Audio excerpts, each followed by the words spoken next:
Just to let you all know, there won't be any spoilers in this review. I hate when things are spoiled for myself, and this is a movie I wouldn't want to spoil for anyone. The Social Network is a film by David Fincher, based on the book The Accidental Billionaires by Ben Mesrick.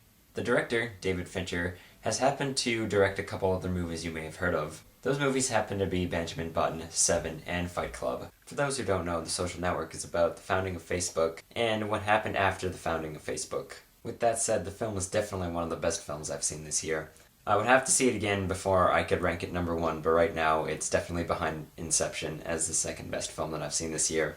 Trent Reznor does a great job with the score. It sets the mood of the film right from the very first scene. All of the actors do a great job portraying who they're supposed to portray. Based on what I've seen, Andrew Garfield is going to be a great Spider-Man. He does a really good job in this movie. One thing that I really liked is that it did not feel like it was a 2-hour-long movie. You sit in your seat and you're glued to your seat the entire time. You don't even want to move. That's what I love about great films. They keep you in your seat until the very last minute, and you don't ever want to move.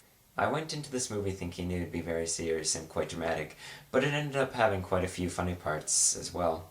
It is by no means a comedy, but that doesn't stop it from having quite a few awesome comedic moments. One thing that I really liked is the film makes you feel for all of the characters, each and every single last one of them. Also, if you're a fan of David Fincher's films, you're really gonna love this one too. The one critique that I have, which is very minor at best, is that I felt it could have been a little bit longer. That critique is based mostly on wanting to find out more about everything that happened with the story of Facebook. I'm not much of a fan of Facebook, but the story behind how it came about is really, really compelling. This movie puts into perspective what Facebook Me actually was supposed to mean. It is really interesting to see the motives behind why Facebook was made. For those who think the movie looks dumb or that the origin of Facebook isn't interesting to them, I still urge you to go see this movie. The story is really compelling and you really wouldn't regret going to go see this. I highly recommend going to see this movie when it comes out October 1st, and for those of you who don't want to see it, you're going to be missing out on one of the best movies of 2010. I know I've said this already, but I have to say it again.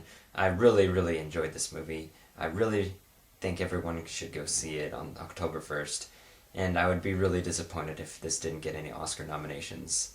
It really deserves as many as it can get.